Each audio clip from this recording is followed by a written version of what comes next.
So we're here at Indie CD and Vinyl with Annie Skinner. Yeah. You're one of the owners? I am one of the owners. I just bought the business in February, but I've worked here for about 13 years. And the old owner, which I moved here from Salt Lake City with him, he was closing the shop and I said nope. So I bought the store. Wow. Yeah. So I noticed that you have a lot of vinyl in here. I mean, Yeah. how big is vinyl today? Oh, well, numbers are way up. I mean, Amazon, so big box and smaller independent stores it's blowing up. I mean, I've heard numbers, 400%. Wow. Yeah, but here, it's definitely we're selling so many records, it's out of control. So do you think, how does nostalgia, do you think, play into the increase in people buying vinyl? Well, I think that has a big part of it. I see a lot of families shop together, so then they share the experience. So it's like, hey, I had this in my attic, but now we can listen to it together. And it's so much better than listening to an MP3 player. You don't really share those moments as much together. Yeah. I was just thinking about that. This is kind of the age of iTunes and the age of digital music. I mean, Yeah. I guess when you think about records and how they've sold, especially in the past and then today, and you see people who sell, you go to garage sales, people have just Yeah. boxes full of records. I mean, do you see almost kind of a resurgence in people? Do you see a resurgence in records being, coming back into the mainstream type thing? Oh, absolutely. Yeah. Actually, they're having such a hard time producing records, manufacturing records, that they're backlogged. So an artist has to plan early, releasing their album, because they'll be done. But since there's so many records being produced, they'll have to wait 3 months before their record actually comes out. So it's great, but it's hard because they're trying to catch up because a lot of plants closed. So, so they're struggling right now. And a lot of plants are possibly going to start popping back up because it's here to stay.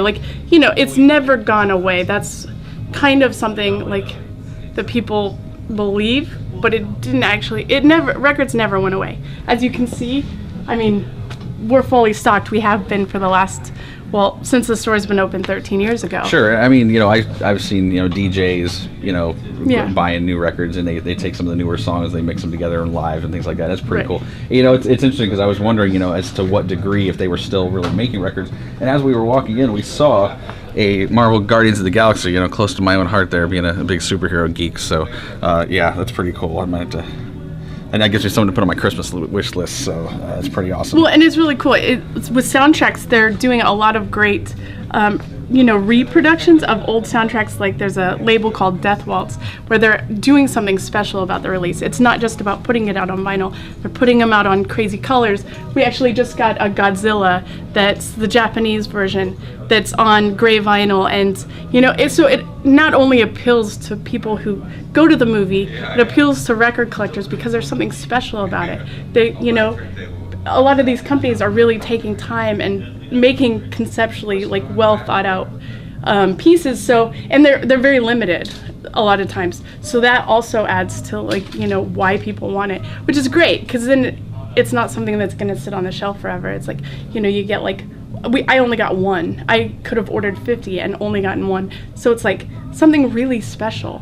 So that's kind of what's great about records and Record Store Day coming back. These labels are making things that are only available at a small number. So it really, you have something that not everybody's going to have. Sure. And I see that, rarity can obviously be a huge factor in driving up prices on things. What would you say is the most expensive record that you guys have here? Well, interesting you ask, okay. Because I actually brought this up.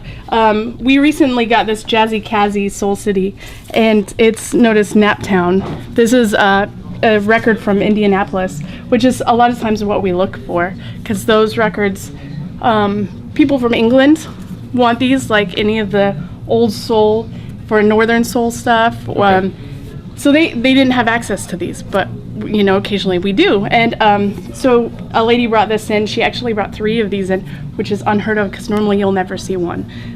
So this probably sold for the most, since I've owned the store, for about $350. Wow. It's interesting because it says Naptown. I always thought that we were known as Naptown because we were boring. Yeah. No, this is cool, and this is part of history. And I actually brought up another one. This is a big, we're actually going to hang this on the wall because this is something that is part of the city's history.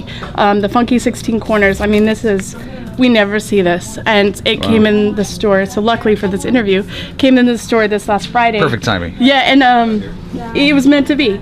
And we were going to sell it, but we decided to keep it and put it up for, you know, people to come in and check out because they may never see this. Yeah, I was just going to ask you about that too. So I was going to say, are there particular albums that if you guys had, like, would you know, just have them on display and not for sale, like type things? Like, yes. Okay. There's The Butcher, the Butcher. Beatles album, The Butcher cover, which actually the old owner had two of them, one peeled and one not peeled, and he had them on display.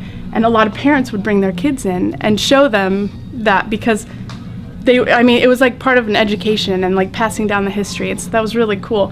And if I ever got a Butcher, that would go on the wall. And, you know, it's worth about a few thousand, but Rick, if people asked, would say 10. Oh. Because he obviously, he wasn't going to part with it. Sure. So what would you say is your favorite record? Well, currently my favorite record that I just got in my collection, which I do collect records, I've got about between 3,000 and 5,000. I don't know. I'm in the process of counting, which is why it's kind of a big number because I'm getting rid of some and, you know, trying to hone in on my collection. But I just recently got a Sugar Cubes record, which is Bjork, or her early stuff. I got a 7-inch that's Icelandic. It's their first pressing. Oh, wow. And for me, that's like kind of the holy grail of records. It may not be worth like a ton of money, but it's very limited, and I got it from some guy in Iceland, and that was really cool, like putting it on, playing it for my son. Like, this is something I've been looking for 20 years, and I finally realized I was going to just have to put up the money and get it, because I'm not going to find it at a garage sale. Well, it's kind of funny, one of the things we usually talk to people about is their holy grail. Like, what if you had this, you know, what could complete your collection? So is that really what you'd say is like the well, you know, at least for right now, the penultimate? Yeah, I was of your just going to collection? say the holy grail, like, it's one of those things that I don't know if it truly exists, because like once you get it, there's always more.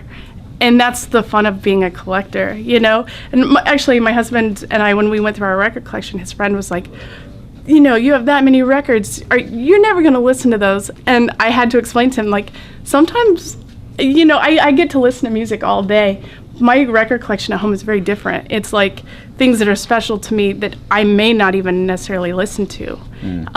They are, you know, like I've got a glow-in-the-dark beach house that, like, I don't open because I can listen to the CD all day long. But this thing is, like, special to me because that's what I collect, you know.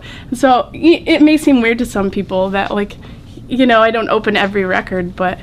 No, that's really cool that you're able to, I guess, you know, and I guess you're right too with as far as like, you know, you have these items that you're either, because some people will collect everything in a particular genre. So like if someone collects records, they might just collect anything they get their hands on. Right. Or on the flip side, sometimes they're looking for a specific album, specific artist, specific, you know, pieces. Yeah, and I have to be specific because records, they weigh a lot, and moving them, and sometimes it can be hard to keep them perfect because, you know, temperature and keeping them nice is sometimes it's not the easiest thing to do. So like I've really tried to like hone in on what I want. And I mean, and the fact that I own a record store, so technically I could say like I own this. Yeah, but I don't. I try and keep them very separate because I don't want to be a hoarder at the same time. You know, that's true. I want these to go to good homes. I don't want them to be at my home sitting there not like getting the love they deserve. Like these things deserve to be listened to. That's like the whole point. They deserve to be like inspire people and inspire creativity, and it's deep. Sure. So if you're in the Indianapolis area and you would like to get your hands on a record, please come here and adopt a record. Yeah. they need a good home. Yes, they do. Awesome. So what would you say is the most that you've seen a record sell for? In the world? I don't know. The Velvet Underground acetates, you know, whenever you can get your hand on any like test pressings, those will be up there. But you know, that's like winning a lottery ticket. So just because you find a box of records doesn't mean you just won the lottery. A lot of times, like, you know, Beatles, Elvis Presley, those were mass produced. So sometimes people get like a false sense of like, well, you know, like maybe they just made a lot of money. But I would I don't know how much the most expensive record for. I mean, I know I'm always out looking for Sun Ra records that are hand drawn. Oh, okay. Those are, you've got a lot of money if you find one of those. So, but yeah, any of the one-offs, or like, and in particular, like I mentioned, any of the like the local Indianapolis, Naptown stuff, which is also like, in addition to being worth a lot of money, it's really awesome to see, Sure. and like actually hear it as as a record instead of like a MP3 or CD. So. Do you? He's actually looking for signed Meatloaf albums. Oh, I would say he's missing 3. He has 8. He's out of the signed. Yeah.